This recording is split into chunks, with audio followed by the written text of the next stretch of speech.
Hello Martial Arts family, John Ordorf here from North American Martial Arts Institute, and we're going to do a Tae Kwon Do class today. Let's get started with a warm-up. So start with our traditional hands on the hips and neck roll. And me wishing you a good afternoon.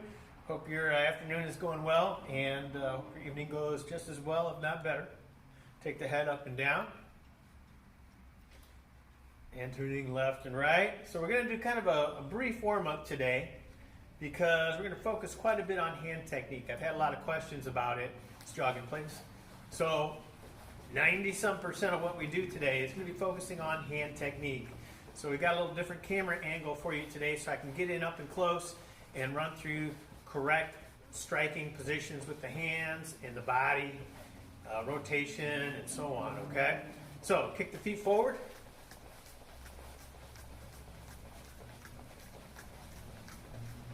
Let's kick them up behind now.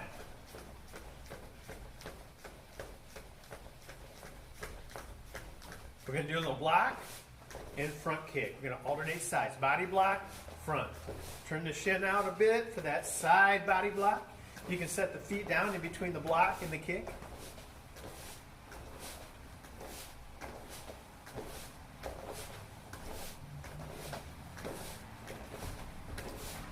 Let's do all side kicks now.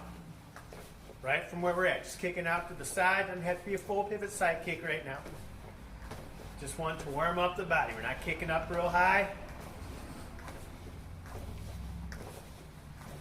And let's do some back kicks now, straight back.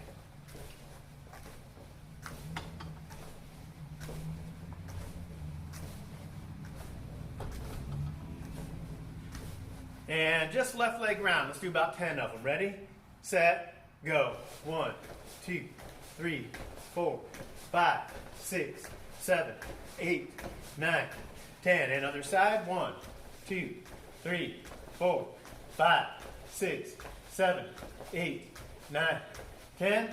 Arms, big circles.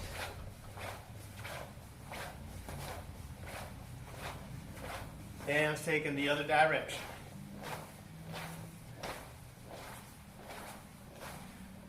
Start with a calf and a back stretch. Back heel is down. Reaching forward with the arms. Bending that front knee. And other side. Again, back heel down. Nail it to the floor. Bend the front knee to get the stretch in the calf back there. And reaching forward again. This time, chest stretch. Other calf. Bending the front knee, lifting. Those arms up. And side 2. Same stretch, just the other side. Very good. Let's drop into a side hamstring stretch. So we're going to position ourselves a little bit differently. I'm up on my knee and the ball of my foot. You can have your foot flat if you like. I prefer the ball of the foot. I'm just going to lean towards that extended leg. Again, should feel it right here in the hamstring. And other side. Just sit into it a little bit, but more leaning in towards the stretching leg. Now we're going to take both legs out for a center stretch.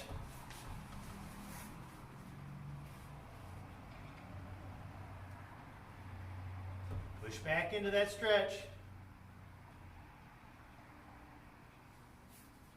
Feel yourself sinking. My feet are sliding out. That's a good sign. Okay, we're going to walk those feet in.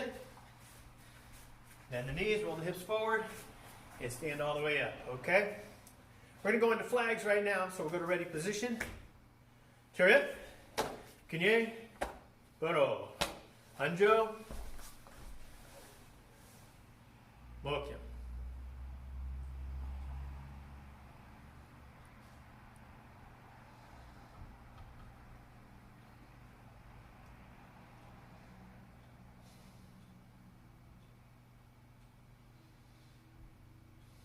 Boro.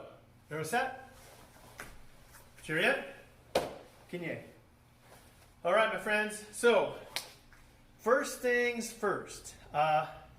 It is, we're getting close to testing for some of you, and even if we're not testing in this cycle, it's a good thing to practice the things that we are testing, you are using to test in this cycle, okay? So I'm going to ask that you take 5 minutes and run through your current form if you have one. Right? If you don't have a form, I'm going to ask you to run through your self-defense combinations. But if you do have form, I'm going to ask you to run through your current form. If you only have one form, like if you're only working on basic form 1 for your testing, then basic form 1 and your self-defense combinations. And I would run through 1, 2, 3, 4, and 5 on those combos. If you got purple belt, same thing. I'd do my testing form, which is basic form 2. That's purple belt testing for green. If I'm an orange belt, testing for purple, basic form 1, right? But if I'm, again, testing for that green belt, I want to do basic form 2, which would be my testing form. Basic form 1, which would be my previous form, and then all my self-defense combinations. Now, if you have 3 testing forms, your current, and then 2 behind you that you've been through, then let's go through all 3 of those. And it's not a bad idea to hit the self-defense combinations anyway, because we're going to ask about them in testing. Okay? But definitely hit the forms. I'm going to ask you to take, I said 5 minutes. You think that's enough? Maybe, but a little more time might help. 7 to 10 minutes, okay? So I'm going to ask you to run through those forms, 7 to 10 minutes, self-defense combinations if you don't have forms, and think about what you're doing. You know, we talk about stance, technique, and power all the time. I want to have a good front stance, not this weak front stance. And from a side view, you can tell a big difference. I see this one sometimes as a front stance. This is my front stance. Back leg straight, front knee bent, good posture. This is from a side position, looking from the front. My feet, I have a little bit of width between them, okay? I'm not like this. I'm not walking a tightrope. Okay? On your self-defense combinations, extend your strikes. Make them strong. You don't have to go crazy fast like this. Take your time. 1, 2, 3, and make them powerful, okay? So, 7 to 10 minutes. Let's work on that. Come back. I'll be waiting. All right. I hope self-defense combinations and forms went well. Remember, it's the fine-tuning that makes a big difference in those. You might know the form, but if you're moving on your blocks, like your arms are moving all over the place when you do your blocks and your punches, you're not looking very solid, okay? So you want to make sure that whenever you fire a technique, it's strong and it has a little attitude and strength with it, all right? So there's that. Next, we're going to go into the meat of our session today. And really what it is it's making sure that you guys know how to do your hand strikes, the correct way to do them, okay? How to strike, like what's the striking point on your hand? How should your body be turning? Your chambers, and so on. So what we're going to do is we're going to work these from a sparring stance. So if I'm here in my sparring stance, I'm going to have about 70% of my weight on my front leg, 30% on my back, okay? So I'm a little heavy on the lead, and that's okay, because when I step in, that's going to help me a little bit. And that back leg is going to push to help make my strikes strong, like with a jab, okay? So we're going to talk about the jab first. I'm going to step in and strike. First 2 knuckles are the things that are basically striking my target. I don't have a hand target here, but just the first 2 knuckles. If I turn my punch this way, I think you can see just these 2 knuckles here. So this is the jab. Now, what are my targets? I suggest your targets be to the chin for training purposes, okay? So that's my jab. I step in on that jab. I step in. Now, if I'm just doing a jab, I'm going to step back. So go ahead and practice this a few times. I know this is rehashing it for some of you, but I hope if you listen, you will find things that I say that you can tune, or you'll probably, if you don't find things I say, you're going to find things that you're like, oh, he didn't mention this, but this is something that I can use to improve as well, okay? So that's that jab, stepping in. And when we practice it in position, we just step in and step back, okay? Sometimes that back leg will slide. It'll trail a little bit. That's fine. Okay? Reverse punch. We strike with the 2 knuckles again. Oh, another thing. Jab always comes off the lead side. So I have right side forward. That's my jab side. Left side forward.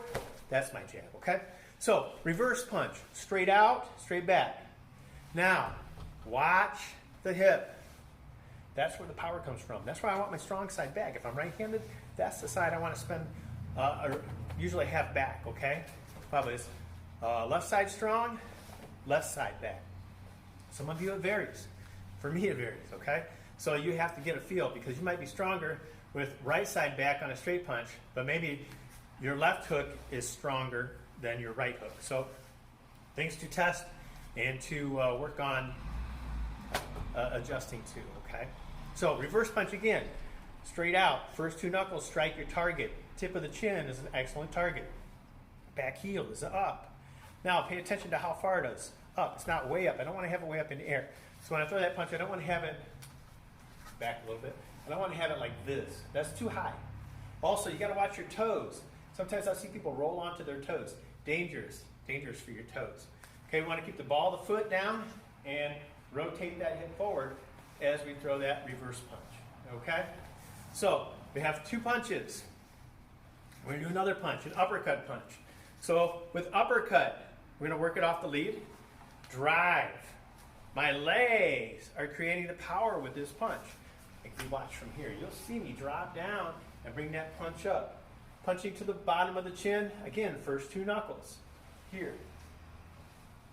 With the reverse side, see the heel? It turns out. What I want to do is I want to get this punch going up the center of the body. So it's going to look like this.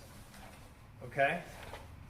So you notice I do have to turn this hip on the lead as well to get it in good position. Because if I try to throw an uppercut here, it doesn't come in a good angle. You can see it's going this way. When I hit, I want to drive straight up underneath the chin. Okay?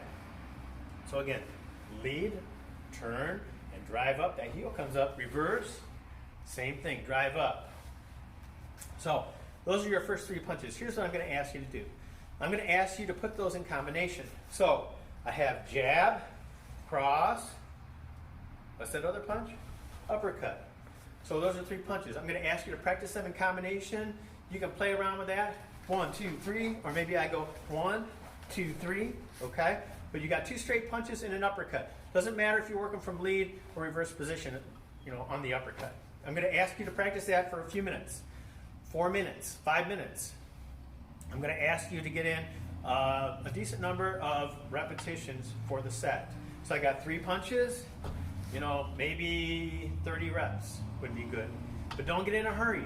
Take your time. Think about your target. If you got a mirror, that's great. If you got somebody who can hold hand targets for you, that's even better, okay? Jab, upper, jab, cross, and uppercut on that. So go ahead and take a few minutes to practice that, and I'm going to be here waiting. Hit the pause. Get your practice time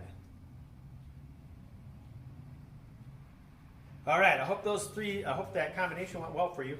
Now we're going to go into a hook punch. Hook punch, straight across. This is a level punch, or a pretty level punch. We want to have the elbow behind the hand. When we throw the hook, we don't want to paw, okay, which looks like this, okay? I want to bring this up, and I don't want to bring it way out, because when I bring it way out, it's easy to see. So I want to keep it close to my body, and again, my hip is a big part of the power on this punch. So it's here. Still striking with those first two knuckles, the two big knuckles on your hand. And not these knuckles, the ones right here, okay? So this is my hook punch. This is from the lead position. Heel still comes up. Reverse position. Heel comes up as well. Remember, don't let it come up way high. You want to have it up off the floor 2 to 3 inches or so. Not a lot, but I'm here.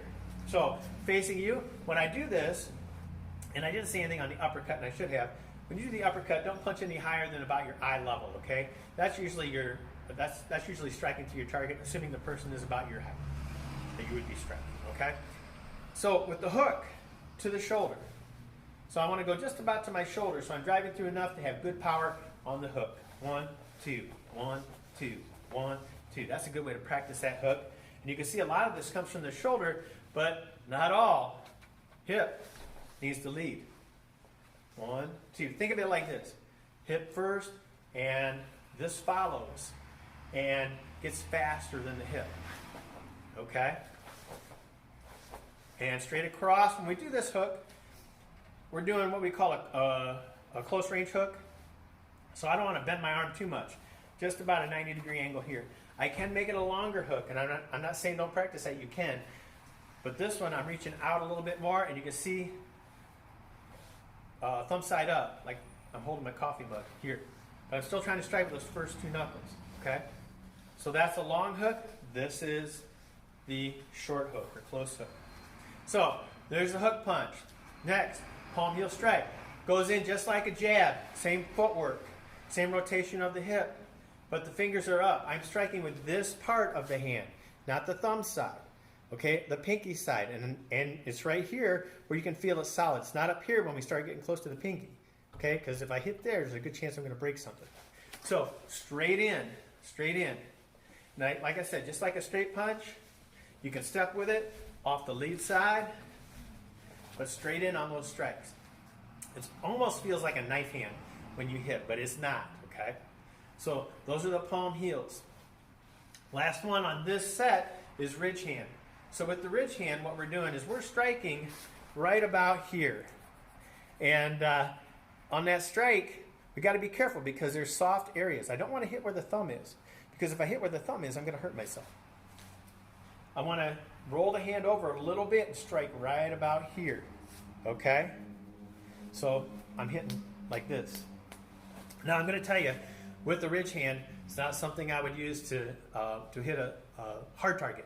Soft target, like the neck, is a good target for that, okay? The carotid area of the neck, right here. That's where the veins come down.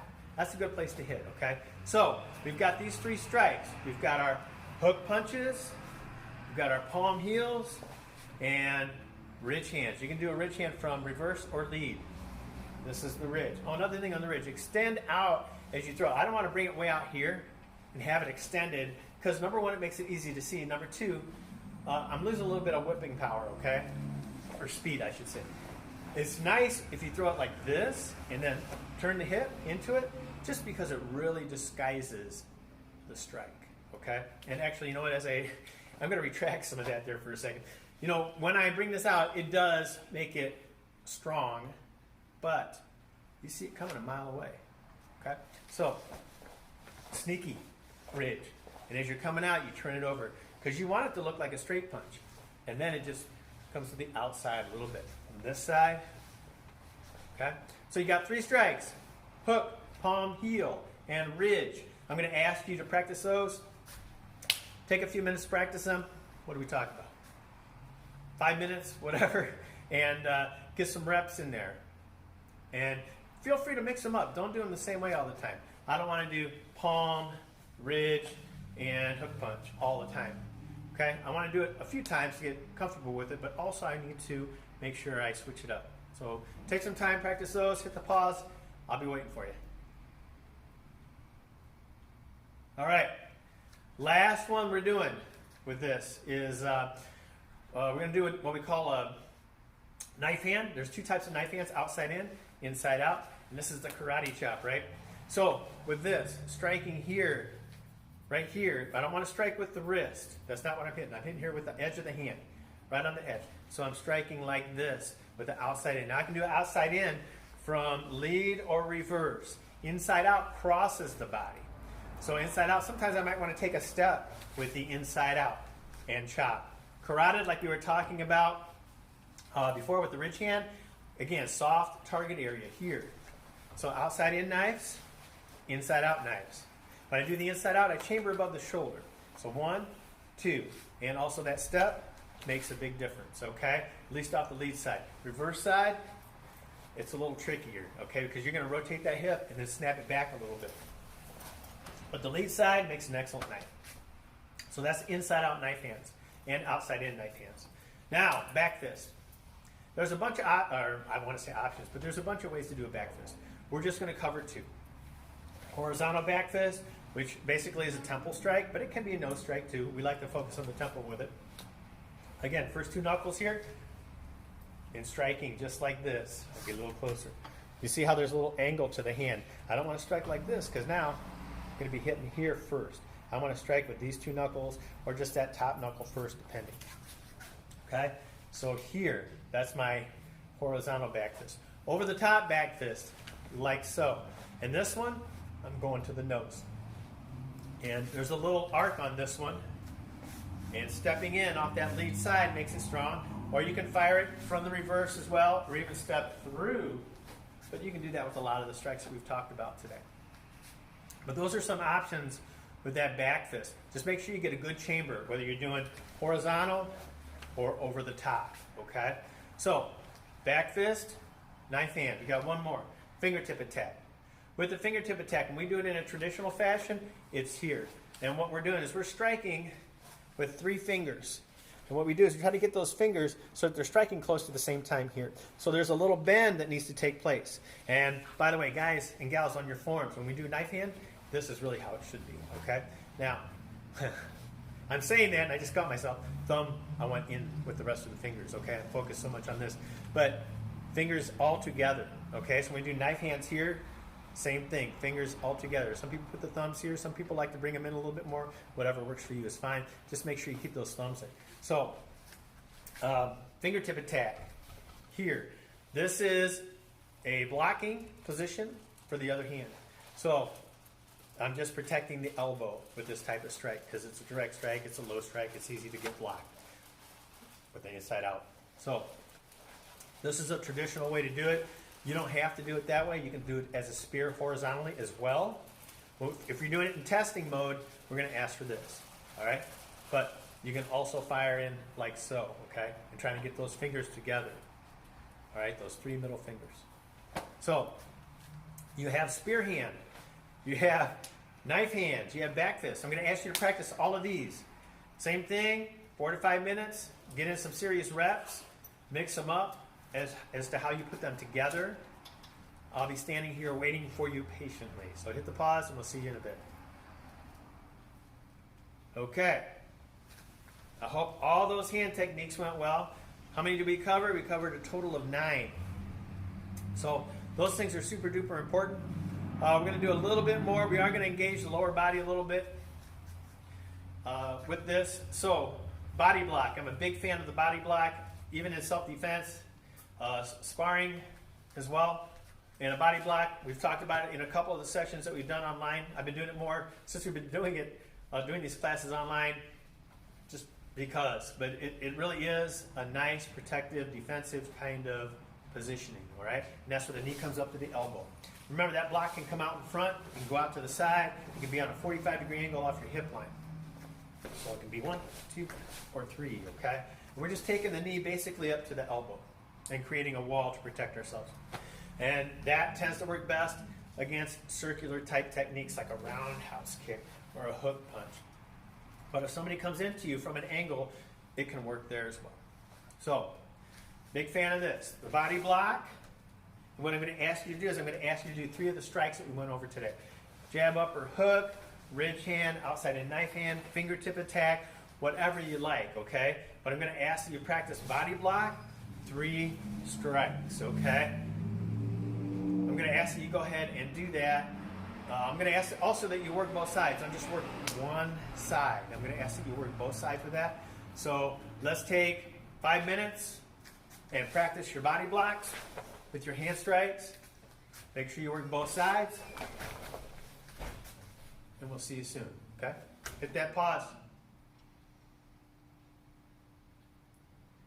Okay, finally on this, last thing we're doing, we are going to add a kick on the end. So I do my body block, my 3 hand strikes, 1, 2, 3, and I'm going to fire a kick. Now, I'm going to ask that you work towards using both a lead leg kick and a rear leg kick. 1 kick at a time per combo though. So let's say I did my body block, jab, upper hook, I might step up and do a 45 round, okay? Or let's say I did that, jab, upper hook, and I came in and blast with a big push kick from the rear, okay? Or 1, 2, 3, back kick. Have some fun. Get creative with it. Again, make sure you're working both sides, both leads. And we talk a lot about working your weak side more, 50% more. That's a good thing to do. So I'm going to ask you to go ahead and practice that at least 5 minutes. At least 5 minutes with the combo that you just put together plus a kick on the end. And we'll see you soon. So hit the pause. I'll be here twiddling my thumbs.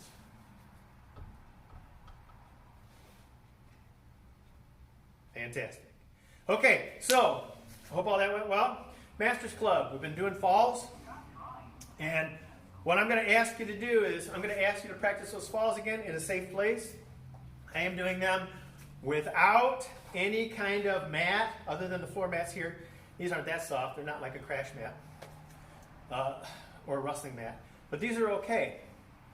And what I'm going to ask you to do is I'm going to ask you to work on your falls again. We covered forward fall, side falls, and we've covered back falls. I didn't really cover back falls, I think, the other day. So I'm going to cover them now. Remember, when we do a back fall, we can start from a low position. If you're really good at them, you can start from a standing, but you still have to bend your knees to drop, okay? But this is a good position to start with. Make sure you keep your chin to your chest so you don't hit your head. We fall and smack as we roll back, okay? Now, knees are up. I'm ready, okay? What I'm going to ask you to do is I'm going to ask you to practice this just like you practice the side falls, which are here. Got my leg up, got my hands up, ready to go in case somebody knocked me down or threw me and they're going to attack again. I'm ready to fire my strikes or do a trip or a sweep, okay? And the forward fall. Love this one. Okay? Remember to kind of make the top of a triangle with your forearms. Turn your head to the side. Breathe out when you fall. That's super duper important. Okay? That's forward fall. Now what I'm going to ask you to do with this is I'm going to ask you to add how you're going to come up. Okay? So, if I do a rear fall, back here a little bit, here, I can come up and get to a standing position here. Side fall. And this one's kind of important because we haven't covered this one. Here, I stop. I can try to roll, but I'll be honest with you, if they're coming in, I don't know if I want to, from this position. So, post with the hand that's closest to the floor, the opposite leg, and I'm going to lift and put this foot on the floor here, and then stand up. I'll do that again. So I fall here, come up on the hand that's closest to the floor. Opposite leg, plants, other foot. Goes up, and I back up, okay? And let me see. So there's side fall, there's rear fall, forward fall. So we'll do this again from kneeling position is best for you. Fall here, come right back up. Okay, you got to come up and get a foot up right away. Now, to do a roll from there, sometimes it's too slow. Okay? And you got to think about where your opponent is. I'm assuming they're in front of me. But what if I fall and they're not? And then I turn. And on that, I'm gonna come up on one knee and base out on the other foot. So if I fall in here, come up and turn on this knee. This leg is out. And then I pivot on that knee and stand. I'll do that one more time. So forward fall. If I got to go to my back, turn, knee, foot is out, hands are up, and rise up. Masters Club. Spend at least 15 minutes on this. Don't fall hard. Fall smart. Fall close to the ground. Do the knee falls that we've been covering. I'm going to ask that you practice that for 15 minutes. If you would like, have somebody watch you to give you input. They don't have to be a skilled martial artist to say, you know what, you got up kind of slow. Okay? And they might be able to help you figure out what you're doing wrong. I want to thank you for watching, and I hope you participated. And there'll be another class coming soon, and we'll see you soon. Let's go ahead and bow out. Chumbi. Chariot. Kinye. We're going to do flags. Boro. Anjo. Bokyan.